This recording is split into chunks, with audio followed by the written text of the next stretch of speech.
Alright, we're here with UDL Week 1. This match was very funny. The matchup was 8 Pokemon. He has 8 Pokemon. We have like 26, if I remember. It's like 26, 27. The sheer amount of Pokemon we have in this league is absolutely insane. But Week 1, we played against Tox and the Nuclear Warfare. We are, of course, the viable Croconaws. So as you see here, the only Pokemon he had that he didn't bring were Ditto and Klefki. It's the only Pokemon he had here that he did not bring to the matchup. So what does he bring here? He brings Pincurch, Regieleki, Gyarados, Mudsdale, Verizon Wireless, and Regigiga. That's a pretty basic team. I did not expect the Regigigas to come, and I actually expected him to bring the Ditto, just in case I was trying to set up, because essentially, kind of like the ways you play with the lower tiers in this type of meta is you have to either A, Toxic Stalk, or B, setup, because they had that major lack of power that you need something to keep up with the higher tiers. So if you're looking, there's so many Pokemon I could have brought here. So what I ended up bringing, I brought Sandslash, Electabuzz, CHADtot, Typhlosion, Charizard, and Tangela. As you see, you kind of see everything mostly has to roll here. I didn't really have much Regigigas, but I did not expect Regigigas to come to this matchup at all. So pretty much this game looks like a decent matchup on paper. I have to keep Sandslash alive. Z moves are allowed, so it could be Z Hyper Beam, Regieleki, which I didn't even factor that for a while. But that could have been really scary if you would have brought that, because that's just a free obliterate Sandslash card, which is not something that I really want Sandslash to be taking. So pretty much, what do I expect him to lead with at this point? I need to keep Sandslash alive the entire game.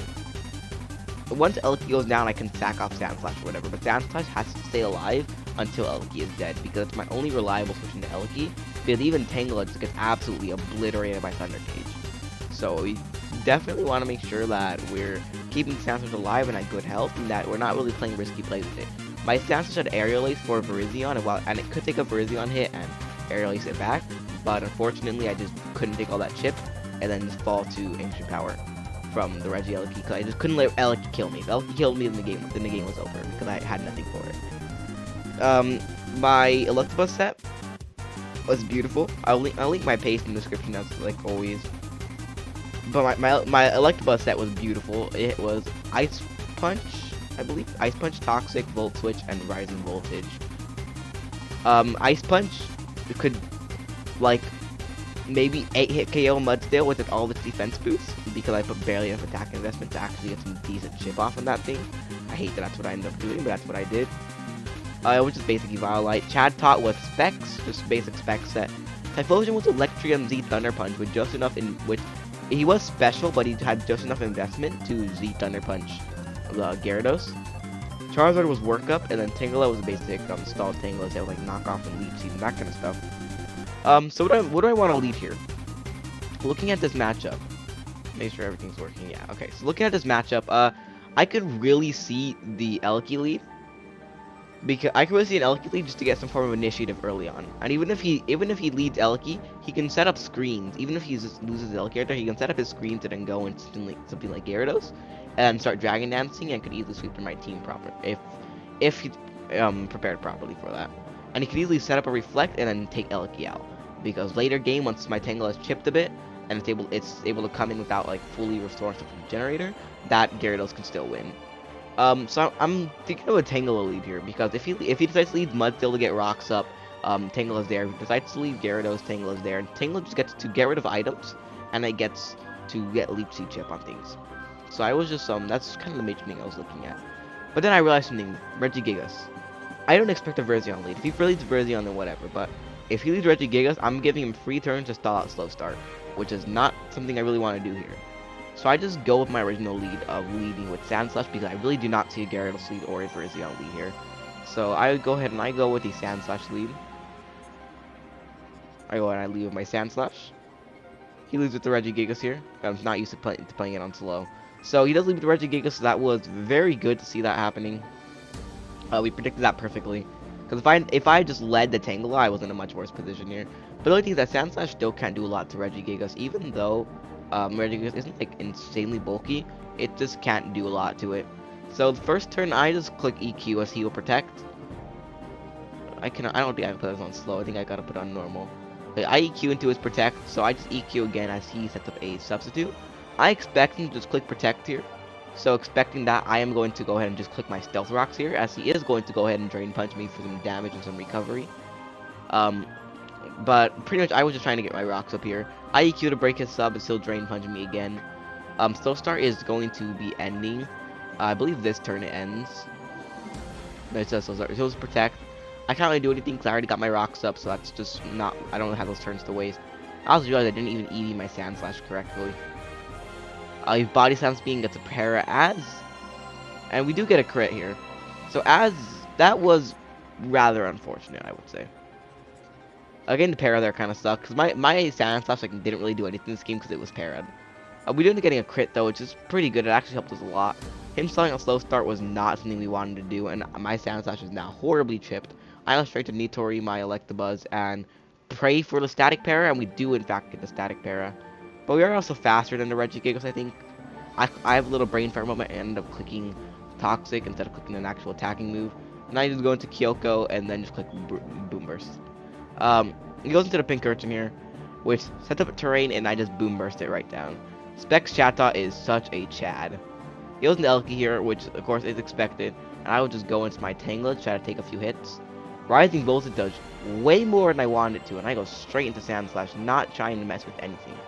As he'll Thunder Cage me, it will not do a lot of damage, and it will straight to the Gyarados here. And I actually clicked Aerial Ace in that turn, but I was fully paralyzed. Just expecting the Virizion to come in, because Aerial Ace, I don't think it one-shot Virizion, but it got a lot of chip off on it, which is very useful. I go straight into my Tangela because Tangela takes the waterfall incredibly well. He switches, which told me that he is choiced, most likely choice Scarf. Goes into Virizion, and I just sit assist this turn, and I go straight into my Charizard here. As he does miss the Mega Horn, but it doesn't really matter. I'm a little afraid that he might have Stone Edge here. He could easily have Stone Edge, but I'm kind of banging on him not having Stone Edge here. Because he's probably CC, Leaf Blade, Mega Horn, and then probably maybe Stone Edge, but I don't know this yet. I do risk my Charizard here but he just switches straight out into Mudsdale as I click Work Up because I am set up on Charizard and set up pretty much everything. So I just go ahead and I just click Work Up here, just start setting up on him. I just have a Gyarados in the back, which can potentially get a little frightening. But this Mudsdale comes in and it gets absolutely decimated by Charizard. Flamethrower still does so much as he uses Smackdown.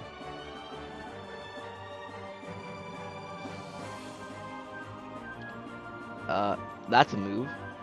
Doesn't even kill my Charizard and just gives me a free kill on this Mudsdale.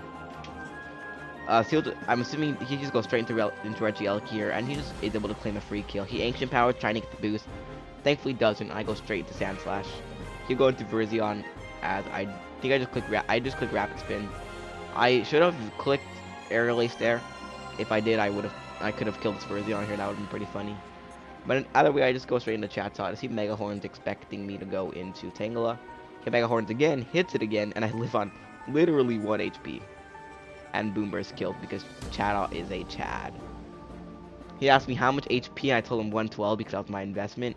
But he wanted to know what my current HP was, and I checked. I had 1% and was 1.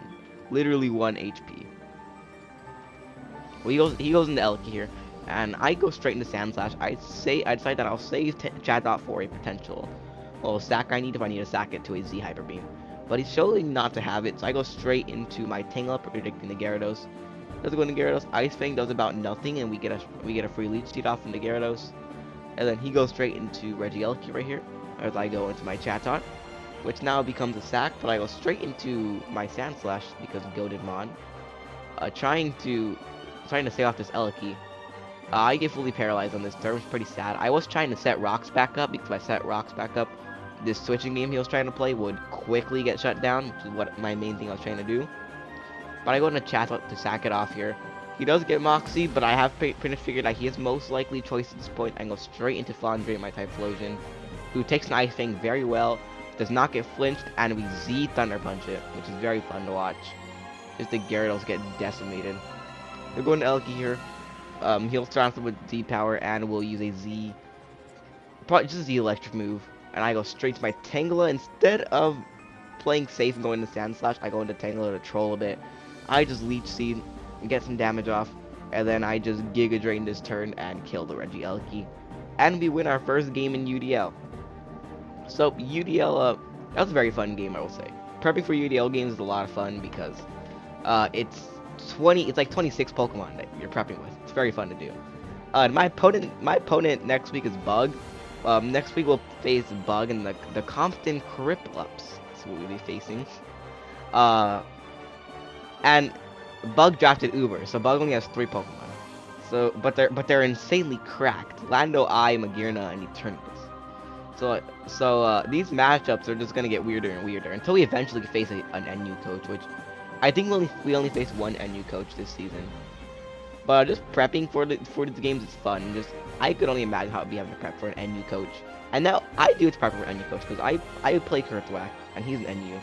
I don't know if I play Star or not. I haven't checked my full schedule, or if I don't remember my full schedule. Next week we'll play Bug and an Uber team. So let's see if we can keep this win streak going against Ubers. Let's see if I can finally figure out all of my nicknames. Like all my Pokemon had their nicknames so far, but I haven't found nicknames for all of my Pokemon, which kind of sucks. I do want to see if I can find nicknames for all of them because I'm goated Mons. And I just always nickname my Pokemon. Since I'm following a theme, I gotta find things that work with the theme. Anyway, that's pretty much all there is to say about this game. It went pretty well for me, I would say. I think I played well where I could have. I don't really think that there was much I could have done differently this game. Most of it was just pretty good. I think I could have maybe just gone Sand Slash in the end. Instead of letting Typhlosion die, I could have gone Sand Slash to save 1 differential. But it doesn't really matter that much. You know, UDL is just all for fun. I'm not really trying too hard for this league. It's just simple, just trying to play Pokemon. You know, have fun with some of these really bad Pokemon taking on Ubers. CHADtot is now a Chad. That was a very good performance by getting 3 kills. Specs CHADtot is absolutely incredible. I only revealed Boom Burst because that's the only move that I needed to click. I had U-turn and Heat Wave as well, and I had Nightshade. I just had Nightshade because, well, I didn't have any other move I could put on there, and I didn't think about Chatter, so I was like, you know, I'll just put Nightshade on there. I didn't have another move I wanted to put on there. So every week's gonna be us running some weird Heat sets, and as Kurtwack said in chat, let me scroll up to it. It's like up here. Yeah, my guy is just playing low tier. He didn't bring anything weird. Yeah, I am pretty much just playing low tier. But that's just because I've played low tier before, and I love low tier, so I'm just literally just playing low tier. CHADtot just popped off, and I'm very happy for that. For the game, because CHADtot is discount Swellow, and I loved using Swellow so much when I used it. It's just fun. And, well, I get discount Swellow. CHADtot is going to be a goated mon for us. Excited to see how this whole season works out for us. I've already kind of explained what kind of the main strategies have to be for going into these games. It's not about a lot of weird heat. It's about setup to make up for the lack of power, and it's about toxic stall. Toxic stall is very good against higher tier Pokemon. At least just he is saying I'm playing low tier, and I am literally just playing the low tier meta. The low tier metas that I've played are just, it's a lot about your setup and it's a lot about toxic stalling your opponent. Because defensive checks a lot of times can get crippled down very quickly to entry hazards, and can get crippled down very quickly to toxic stall, which is kind of the primary thing we're trying to do this battle. So next week we have a very tough matchup. It may only be 3 Pokemon, but it's also Ubers. So one's an Eternatus. Eternatus is insanely powerful. I have like the weirdest set plan ever to beat that thing. Hopefully next week we can do live comm as well. I could have done live comm for this one, but I was too lazy to look for my headset. So that's how this battle went. Excited for the next battle. Excited to see how the season ends up for us. My draft now. Another thing. Draft analysis might not be up by the time this video is up, because I still have to do visuals for my draft analysis, and I really don't feel like doing that because it's visuals for so many Pokemon.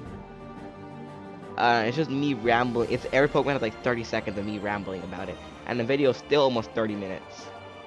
It's like, no, it's almost 40 if I remember. I don't remember how long the recording was for that, but that was a really long recording. Anyway, I rambled for a lot at the end. This is just useless stuff from the end of the video. Bye.